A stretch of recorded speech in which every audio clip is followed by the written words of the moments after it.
সকলকে স্বাগত জানিয়ে শুরু করছি আমার আজকের আলোচনা।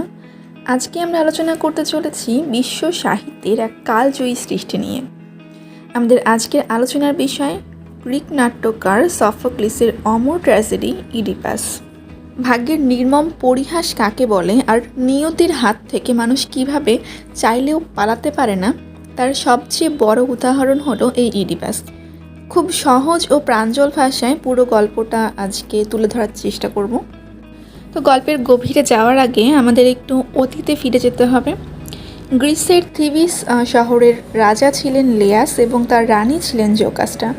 দীর্ঘদিন সন্তান না হওয়ায় রাজা লেয়াস ডেলফির দেবালয়ে যান উপায় জানতে, কিন্তু সেখানে দেবতা অ্যাপোলোর ভবিষ্যদ্দ্রষ্টা তাকে এক ভয়ঙ্কর বার্তা দেয়।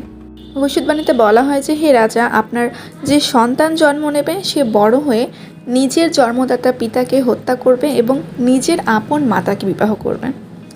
এই বীভৎস অভিশাপের কথা শুনে আতঙ্কে শিউরে ওঠেন রাজা ও রানী। যখন তাদের একটা পুত্র সন্তান জন্মালো, তখন নিয়তিকে ফাঁকি দেওয়ার জন্য তারা এক নির্মম সিদ্ধান্ত নিলেন। নবজাতকের 2 পা একসাথে বেঁধে এক মেষপালকের হাতে তুলে দিলেন, যেন তাকে পাহাড়ি জঙ্গলে ফেলে রেখে আসা হয় এবং সেখানেই সে মারা যায়। পা বিদ্ধ করার কারণে পরবর্তীতে তার নাম হয় ইডিপাস, যার অর্থ হচ্ছে পা ফোলা। কিন্তু মানুষ যা ভাবে ঠিক সেটাই হয় না। সেই রাখালের দয়া হয় শিশুটির উপর। সেই শিশুটিকে হত্যা না করে পাশের কুরিন্থ রাজ্যের আর এক রাখালের হাতে তুলে দেয়। সেই রাখাল আবার সন্তানহীন কোরিন্থ রাজ পলিবাস ও রানী মেরোপের হাতে ইডিপাসকে দিয়ে দেয়। তারা পরম স্নেহে ইডিপাসকে নিজেদের সন্তান হিসেবে বড় করতে থাকেন।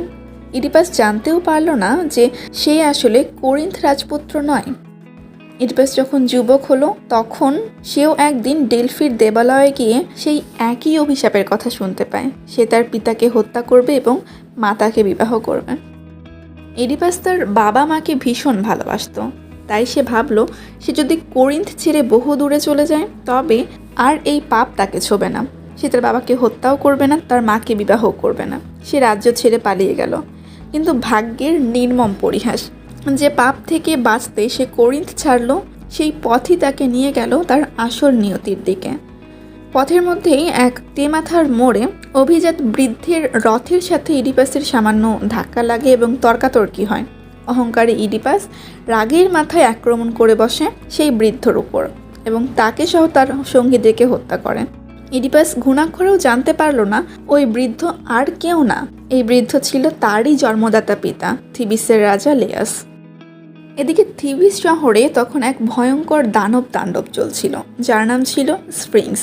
সে সবাইকে ধাঁধা জিজ্ঞেস করত, উত্তর দিতে না পারলে মেরে ফেলত। ইডিপাস থিবিসে পৌঁছে নিজ বুদ্ধিমত্তায় স্প্রিংসের ধাঁধার সঠিক উত্তর দিয়ে দেয় এবং এই শহরকে রক্ষা করে। থিবিসের জনগণ আনন্দে আত্মহারা হয়ে ইডিপাসকে নতুন রাজা হিসেবে বরণ করে নেয়। আর তাদের যেহেতু আগের রাজা লেয়াস নিখোঁজ বা মারা গেছে, তাই নিয়ম অনুযায়ী ইডিপাস রানী জোকাস্টাকে বিবাহ করে। ইডিপাস ও জোকাস্টার 4টা সন্তানও হয়। ইডিপাস ভাবল সে পরম সুখী, সে তার ভাগ্যের অভিশাপকে জয় করেছে। কিন্তু ততদিনে অভিশাপের প্রতিটি শব্দ অক্ষরে অক্ষরে সত্যি হয়ে গেছে। সে পিতাকে হত্যা করেছে এবং তার আপন মাকে বিবাহ করল। গল্পের চরম মোড় আসে কয়েক বছর পর। থিবিস শহরে হঠাৎ মহামারী ও দুর্ভিক্ষ দেখা দেয়। প্রজাদের ও সাধারণ মানুষের কষ্টে রাজা ইডিপাস আকুল হয়ে ওঠেন। তিনি দেবালয়ে লোক পাঠালেন কারণ জানার জন্য যে এত দুর্ভিক্ষ এবং মহামারী কেন। দেবালয় থেকে বার্তা এলো যে রাজা লেয়াসের হত্যাকারী এই শহরের ভিতরেই লুকিয়ে আছে। তাকে খুঁজে বের করে শাস্তি না দিলে এই মহামারী থামবে না। তো ইডিপাস প্রজাদের সকলের সামনে প্রতিজ্ঞা করলেন যে তিনি যে কোনো মূল্যে লেয়াসের হত্যাকারীকে খুঁজে বের করবেন এবং খুঁজে বের করে সে তাকে শাস্তি দেবে। তো এই জন্য সে অন্ধ ত্রিকালদর্শী টিরেসিয়াসকে ডেকে নিয়ে আসে। টিরেসিয়াস যে কিনা বর্তমান, ভবিষ্যৎ এবং অতীত সম্পর্কে সব জানে এবং তাকে ডেকে নিয়ে এসে তার কাছে জানতে চায় যে লেয়াসের হত্যাকারী কে। টিরেসিয়াস ইডিপাসকে দেখে সবটা বুঝতে পেরে যায়, সবটা জানতে পেরে যায় যে ইডিপাসই আসলে তার বাবার হত্যাকারী। কিন্তু সে প্রথমে বলতে চায় না। ইডিপাসকে যখন টিরেসিয়াস সত্যিটা বলতে চায় না, তখন ইডিপাসের সন্দেহ জাগে মনে যে হয়তো বা টিরেসিয়াসই প্ল্যান করে খুন করেছে আগের রাজাকে এই রাজ্য দখল করার জন্য। এরকম মিথ্যে অপবাদ যখন টিরেসিয়াসের উপরে ইডিপাস দেয়, তখন টিরেসিয়াস বাধ্য হয়ে সব সত্য কথাটা বলে দেয় ইডিপাসকে যে তুমিই সেই খুনি, তুমিই সেই পাপী যে তার বাবাকে খুন করে নিজের মাকে বিবাহ করেছো। পুরনো রাখালকে ডেকে এনে তদন্ত শুরু করা হয়, কিন্তু তদন্ত যত এগোতে লাগলো সত্যের আলো ততই বেশি স্পষ্ট আর নির্মম হয়ে উঠল। একে একে সব তথ্য মিলতে শুরু করলো। তেমাথার মোড়ের ঘটনা, শিশু ইডিপাসের পায়ে যে ফোলার দাগ, তারপরে রাখালের স্বীকারোক্তি। ইডিপাস বুঝতে পারলেন তিনি যাকে হত্যা করেছিলেন তিনি তার বাবা লেয়াস, আর যিনি বর্তমান তার রানী তিনি তার জন্মধাত্রী মা জোকাস্টা। এই চরম ও নৃশংস সত্য সহ্য করতে না পেরে রানী জোকাস্টা ঘরে গিয়ে গলায় ফাঁস নিয়ে আত্মহত্যা করেন, কারণ তিনি তো নিজেও জানতেন না যে তিনি তার ছেলেকে বিবাহ করেছেন। আর ইডিপাস নিজের এই পাপ নিজের চোখ দিয়ে সহ্য করতে না পেরে জোকাস্টার পোশাকের সোনার পিন খুলে নিজের চোখ দুটি উপড়ে ফেলে এবং অন্ধ হয়ে যায়। অন্ধ ও নিঃস্ব অভিশপ্ত ইডিপাস রাজপ্রাসাদ ছেড়ে নির্বাসনে চলে যায়। এই নাটকের সবচেয়ে বড় গুণ হলো লেখক সফোক্লিসের ড্রামাটিক আইরনির ব্যবহার। এর মানে হলো দর্শকেরা কিন্তু আগে থেকেই জানে যে ইডিপাস আসলে লেয়াসের খুনি এবং রানী জোকাস্টার সন্তান, অথচ ইডিপাস নিজে তা জানে না। যখন ইডিপাস মঞ্চে দাঁড়িয়ে তীব্র রাগে অভিশাপ দিয়ে বলছিলেন লেয়াসের হত্যাকারী যেখানেই থাকুক তাকে সমাজচ্যুত করা হোক, তাকে শাস্তি দেওয়া হবে, তখন দর্শকেরা ব্যাকুল হয়ে দেখছিল যে ইডিপাস আসলে না জেনে নিজের ধ্বংসের অভিশাপ নিজেই নিজের মাথায় ডেকে আনছেন।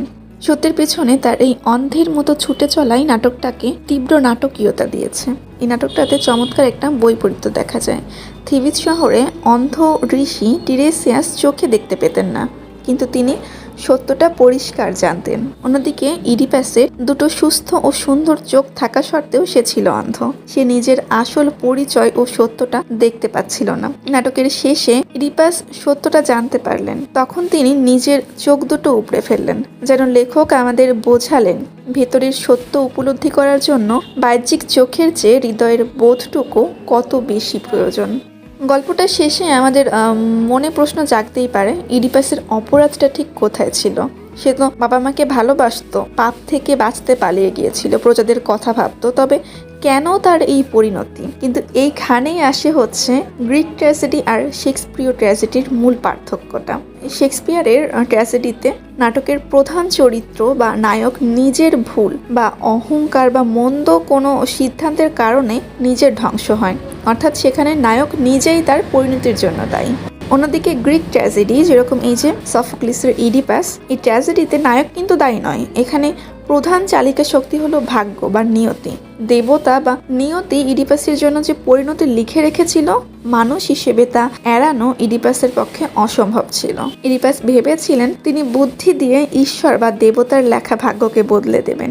এই সামান্য অহংকারটুকুই ছিল তার একমাত্র ভুল। তবে ইডিপাস হেরে গিয়েও কিন্তু মহান, কারণ সত্য জানার পর তিনি ভাগ্যের দোহাই দিয়ে পালিয়ে যাননি, বরং নিজের ভুলের শাস্তি নিজের হাতে গ্রহণ করে মাথা উঁচু করে নিঃস্ব হয়ে হেঁটে গেছেন। এই নৈতিক সাহসের কারণেই হাজার বছর ধরে ইডিপাস ট্র্যাজেডির বিখ্যাত নায়ক হয়ে আছেন। ইডিপাস ভেবেছিল সে তার বুদ্ধি দিয়েই নিজের ভাগ্য বা নিয়তিকে বদলে দিতে পারবে, কিন্তু মানুষের চেষ্টা যেখানে শেষ হয়, নিয়তি ঠিক সেখান থেকে তার জাল বুনতে শুরু করে। ইডিপাস যত বেশি সত্যের পিছনে ছুটেছেন, তত বেশি নিজের তৈরি ফাঁদেই নিজে পড়ে গেছে। এই ইডিপাসই আমাদের শেখায় মানুষের সীমানা কতটুকু আর প্রকৃতি বা নিয়তির ক্ষমতা কতখানি। তো যাই হোক, এই ছিল আমার আজকের আলোচনা। ধন্যবাদ সকলকে এতক্ষণ পাশে থাকার জন্য। দেখা হবে অন্য কোনো দিন অন্য কোনো ভিডিওতে।